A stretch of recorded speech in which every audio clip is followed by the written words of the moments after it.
secara berkualitas, bukan berita-berita sampah gitu ya. Bukan hoax juga. Iya, kalau hoax sudah pastilah, kalau berita tidak mungkin hoax ya.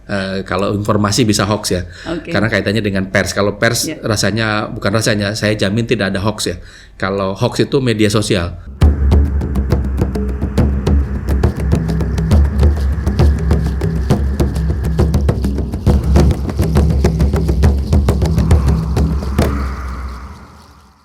Muncul wacana terkait rancangan Perpres tentang tanggung jawab platform digital untuk jurnalisme berkualitas. Wacana tersebut menjadi perdebatan mulai dari organisasi profesi wartawan, platform digital, hingga Kementerian Komunikasi dan Informatika. Kembali lagi dengan saya Melanov dan kita sudah bersama narasumber yang sangat luar biasa untuk membahas topik kita kali ini. Undang-Undang Jurnalis Berkualitas, yaitu Bapak Muhammad Agung Darmajaya. Beliau adalah Wakil Ketua Dewan Pers periode 2022-2025. Oke, selamat pagi Pak Agung, sudah ada di Mikcast pagi ini Pak. Terima kasih sudah hadir. Terima kasih, sama-sama. Wah, sekarang Bapak lagi tugas di sebagai Wakil Ketua Dewan Pers sampai tahun 2025 Pak. Ya. Oke Pak, banyak yang kita pengen dapat nih dari Pak Agung nih. Pertanyaan pertama saya adalah, apa sih Pak maksud dari tujuan Perpres yang tanggung jawab platform digital ini Pak? Iya, menarik sekali Mbak Mela. Jadi dalam beberapa waktu isunya berkembang terkait dengan Perpres ini sangat masif ya. Karena sebetulnya prosesnya sendiri sudah cukup panjang. Dari beberapa tahun kita bahas, kemudian terakhir mudah-mudahan di tahun ini sudah bisa terrealisasi. Jadi berangkat dari keprihatinan sebetulnya bahwa jurnalisme berkualitas menjadi penting, concern kita bersama.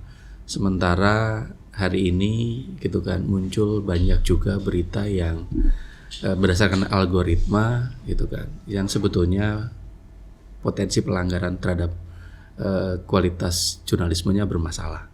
Ini menjadi penting, sehingga dirasa penting.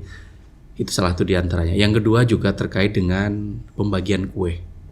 Artinya teman-teman berasa bahwa mereka membuat berita, tapi begitu masuk ke platform gitu kan, kemudian dirasa tidak ada keberimbangan. Ini menjadi penting, dua hal yang menjadi catatan kenapa Perpres ini sebelumnya dibahas dan sekarang dalam proses, rasanya tinggal akselerasi sedikit lagi lah. Belum ditandatangani ya Pak? Belum. Dan ada kekhawatiran nggak jika ini ditandatangani oleh Presiden akan membonsai atau membungkam kebebasan berbicara dan mendapatkan informasi? Saya rasa malah terbalik, karena bagaimanapun juga Undang-Undang 40 menegaskan seluruh produk-produk pers memang ada aturan kode etik jurnalistik. Nah ini menarik, kemudian ketika isunya bergeser bicara membungkam, justru tidak, malah kenapa? Kalau hari ini teman-teman membaca berita misalnya gitu ya, yang muncul di media, khususnya media online, biasanya itu kan tidak berdasarkan passion berita, tetapi berdasarkan misalnya algoritma. Misalnya hari ini yang trending di algoritma bicara tentang sesuatu yang tidak realistis hari ini. Contohnya misalnya Mbak Mela bicara beli sepatu, gitu kan.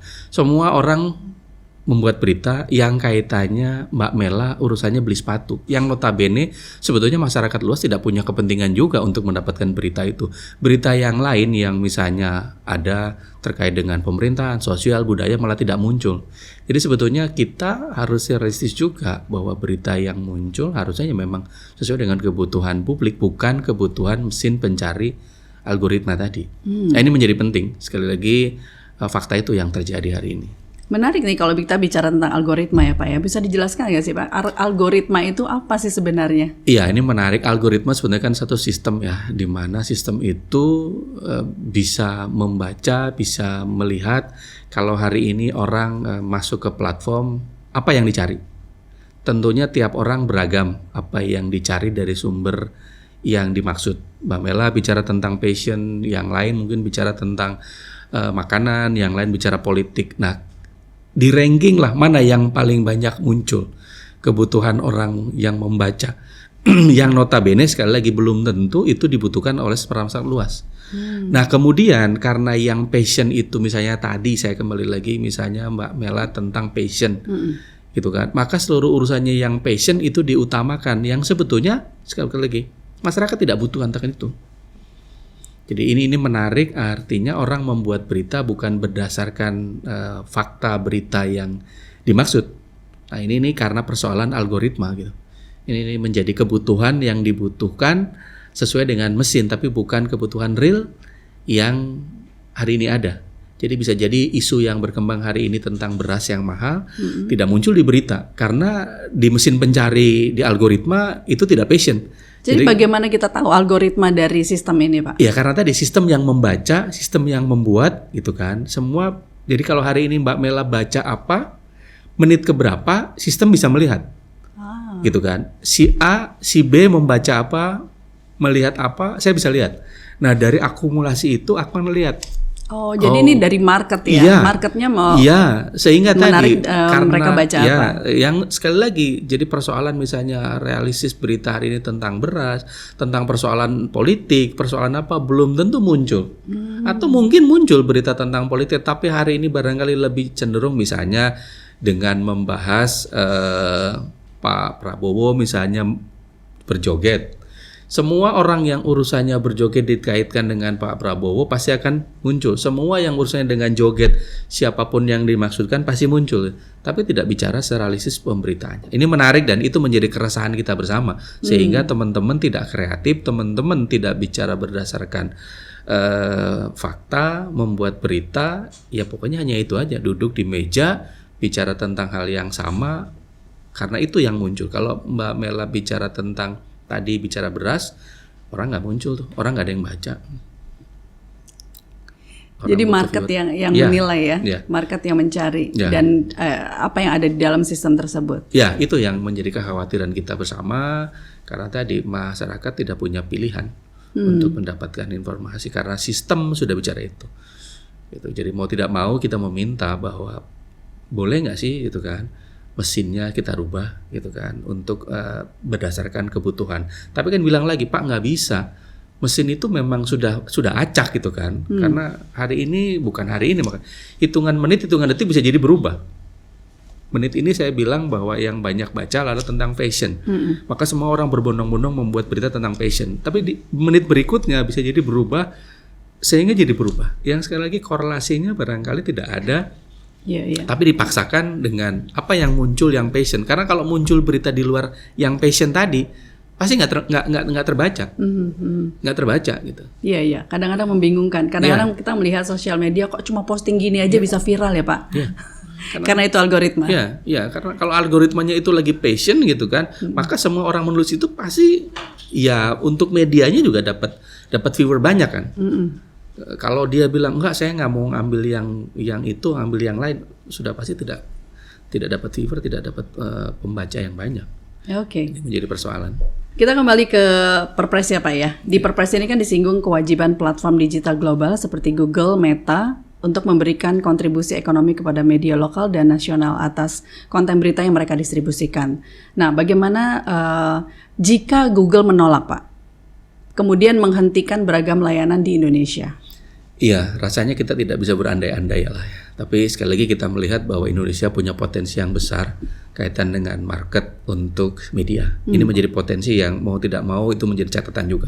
Sekali lagi saya tidak berandai-andai. Tetapi yang menjadi concern sebetulnya ini kan tadi saya membuat berita, kemudian anggaplah misalnya saya punya domain misalnya jeruk.com. Maka sebetulnya orang bisa mengakses jeruk.com. Tapi kemudian karena ada platform diambillah misalnya sama Google. Maka sepanjang orang mengambil berita dari saya berita saya akan muncul di sana. Tetapi yang menjadi persoalan kemudian iklannya itu kan tidak masuk ke saya. Orang pasang iklannya kan di Google tadi. Karena berita saya diambil Google. Nah kita yang keberatan dia bilang loh saya yang buat berita diambil sama Google gitu kan. Platform saya tadi mohon maaf ya. Kemudian harusnya dapatnya besar dari atau sama dengan. Tetapi kalau hari ini kan tidak besar di sana. Itu yang menjadi persoalan sebetulnya. Jadi kalau boleh nggak sih kami berbagi minimal sama dengan atau lebih dari. Kalau hari ini kan berbeda. Nah itu menjadi concern betul. Kedua tadi balik lagi gitu kan kaitannya dengan kebutuhan algoritma tadi. Jadi dua hal itu memang tidak bisa dipungkiri, tetapi sekali lagi proses sedang berjalan dan kita juga sebetulnya mengakomodir ya dari kepentingannya platform dari teman-teman media juga supaya punya titik temu nih bahwa kita juga butuh mereka dan mereka juga butuh kita. Ini tidak bisa dipungkiri. Jadi sekali lagi rasanya sih sudah mulai agak hampir punya persamaan persepsi, hanya tinggal 1-2 lah yang masih sedang kita diskusikan mengenai tadi bahwa kami menuntut juga ada bertanggung jawab juga platform terkait bagaimana menghasilkan berita yang baik lah ya, karena ini menjadi penting. Kalau nggak kan tadi semua orang bikin berita pokoknya yang penting karena kebutuhannya cemplung-cemplungin aja. Sementara kita minta boleh nggak sih Anda juga mensortir berita yang memang yang begini-begini nggak ada Nggak kepentingannya usah. juga gitu. Ngomongin Mbak Mela mau beli sepatu nggak ada juga kepentingannya gitu kan.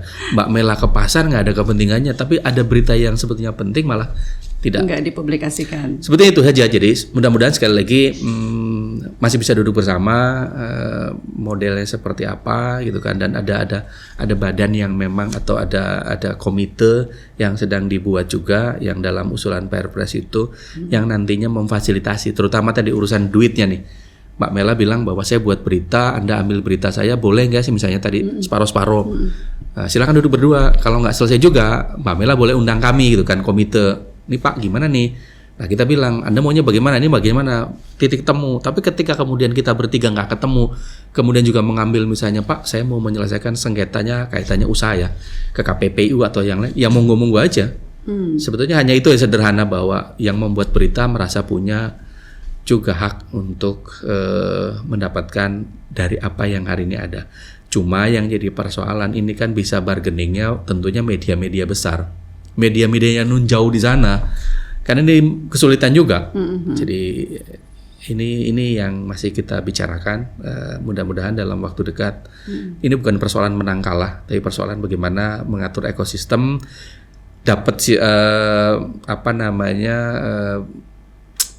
berita-berita yang memang produktif lah ya, artinya yang memang secara berkualitas, bukan berita-berita sampah gitu ya. Bukan hoax juga. Ya kalau hoax sudah pastilah, kalau berita tidak mungkin hoax ya. Kalau informasi bisa hoax ya, karena kaitannya dengan pers. Kalau pers saya jamin tidak ada hoax ya.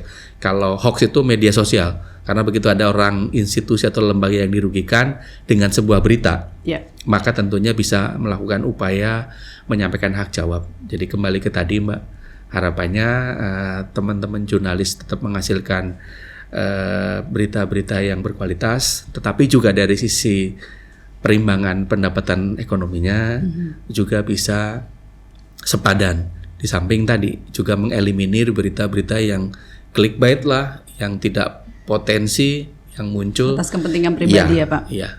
Nah sekarang kita kan tahu ya, dunia digital ini sudah dibanjiri dengan content creator. Jadi sebenarnya bedanya apa sih Pak, berita dari content creator dan berita dari pers itu perbedaannya apa? Kan orang kalau ngelihat kan malas deh baca berita yang ini, mendingan content creator aja, lebih entertain mereka gitu. Bedanya apa content creator dengan pers? Iya, memang passionnya dalam beberapa tahun ini platform media baru berkembang dan punya pangsa besar lah ya. Sebutlah tadi misalnya ada YouTube, ada IG, bahkan sekarang TikTok gitu kan, dan beragam lah. Saya pikir itu memang tidak bisa dipungkiri. Dan kita pun media konvensional, media yang di bawah Undang-Undang 40 tentang pers, ada cetak, ada elektronik, radio dan televisi, ada media online. Ini yang dipayung oleh Undang-Undang 40 gitu kan. Mau tidak mau juga berakselerasi tandem juga dengan media platform baru, karena tadi teman-teman generasi yang baru ini kan juga lebih senang bermain di media platform baru. Itu faktanya. Tetapi yang membedakan tadi, apa sih bedanya? Nah, sekali lagi, kalau Perpres tadi kaitannya yang diatur adalah tentang pers. Jadi buat teman-teman konten kreator, buat teman-teman penggerak media sosial, citizen journalism kan tidak diatur, tidak merasa dibatasi, silakan saja. Oh, itu tidak masuk di dalam undang-undang ini? Nggak membahas. Jadi kalau hari ini podcast ini kan masuknya adalah dunia baru kan, bukan media massa yang di Undang-Undang 40. Nggak ada, silakan saja, kita tidak mengatur di situ. Jadi kalau ada kekhawatiran konten kreator misalnya akan terjebak dengan kaidah-kaidah pers, ya nggak Iya, ada karena hubungannya. sekarang kan lagi banyak mereka merasa terancam kan. Bagaimana dengan adanya Perpres ini? Apakah Perpres ini termasuk dalam content creator? Ya. Berarti tidak ada ya Pak ya? Karena sekali lagi mungkin juga menjadi catatan kita bersama, Mbak Mela, bedanya pers dengan kemudian bedanya media sosial kan samanya begini nih. Dalam artian bedanya gini, kalau pers itu adalah produk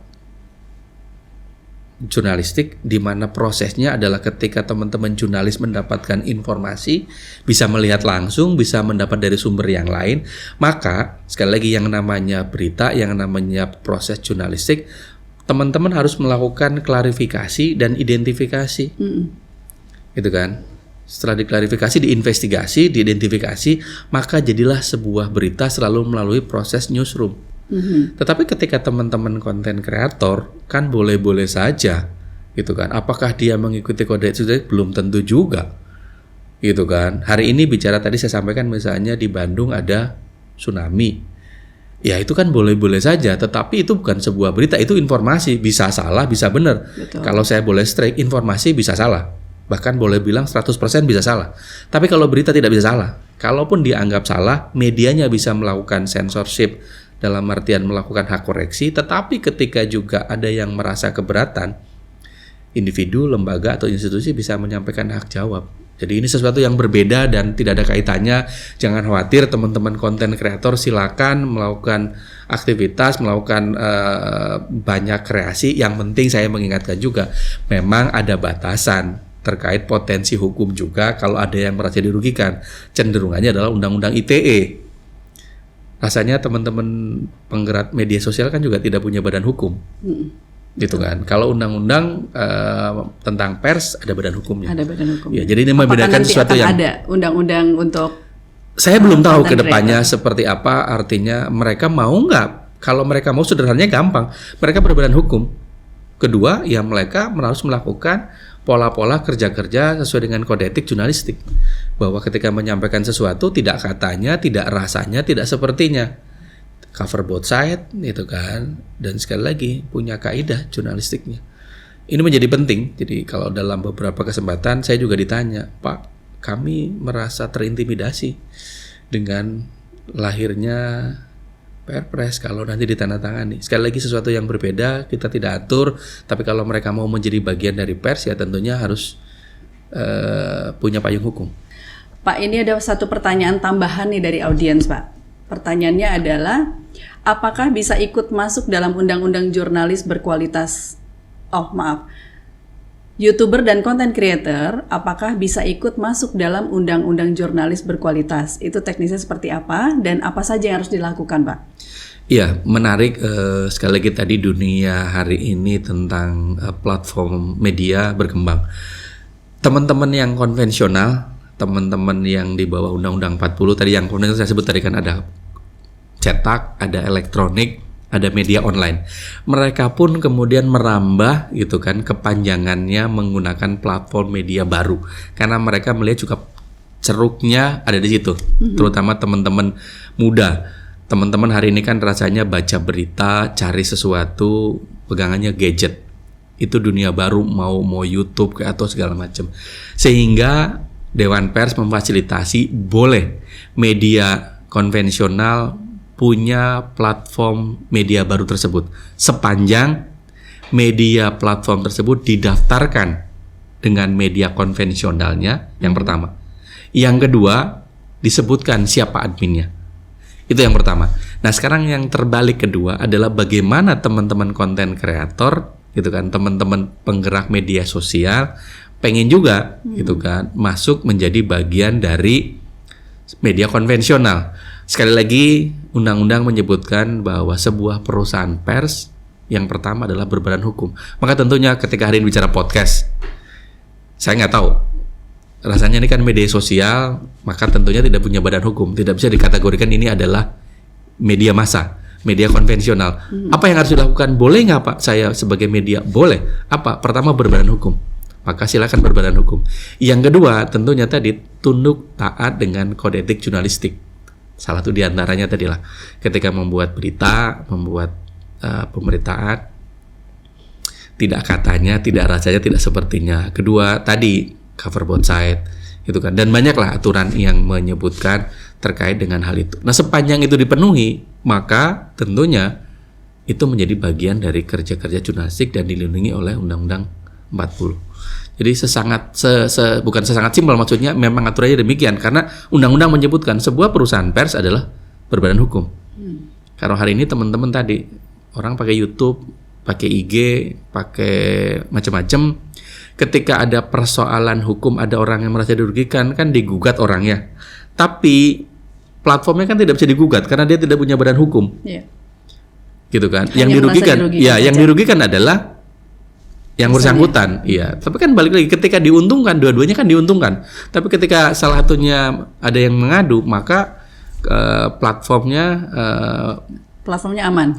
Nah, ini menjadi catatan karena dalam beberapa kesempatan, mohon maaf, ada teman-teman podcast membuat konten, kemudian ada orang yang merasa dirugikan, kemudian orang yang mengadu ke pihak kepolisian, kemudian teman-teman podcast bilang, Pak, saya nggak bisa dong, saya minta dilindungi oleh Undang-Undang 40. Tapi pengadu paham bahwa, loh, Anda kan tidak punya badan hukum, maka ini bukan perusahaan pers, walaupun yang bersangkutan si podcastnya bilang, Pak, kami sudah menjalankan kode etik jurnalistik loh Pak, kami sudah cover both side, begini dan begitu. Tetapi persoalannya karena tidak punya badan hukum, itu jadi persoalan. Sama juga kaitannya ketika dia sudah punya badan hukum, kemudian ada pelanggaran kaitannya tidak melakukan kode etik jurnalistik, tetapi larinya ke etik, kan itu Mbak Mel.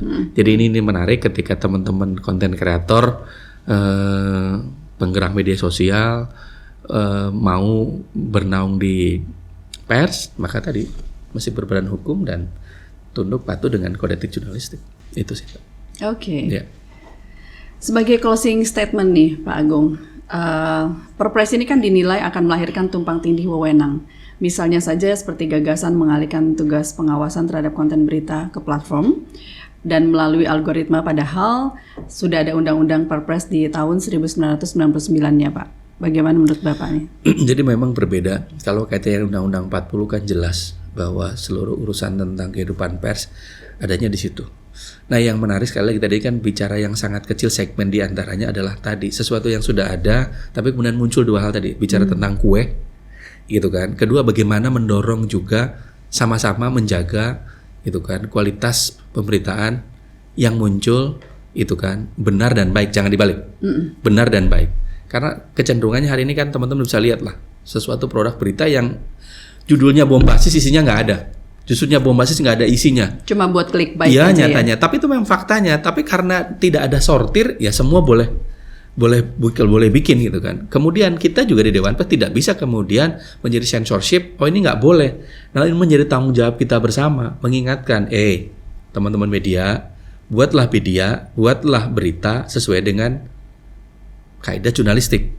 Kedua, gitu kan, teman-teman di sana juga, ketika teman-teman sudah buat berita baik, apresiasinya diatur dong, gitu kan, supaya sama-sama hidup nih. Ini menjadi penting, gitu kan. Walaupun dia bilang, loh, Anda juga diuntungkan loh, karena dengan platform kami, gitu kan, semua orang di seluruh dunia bisa baca nih.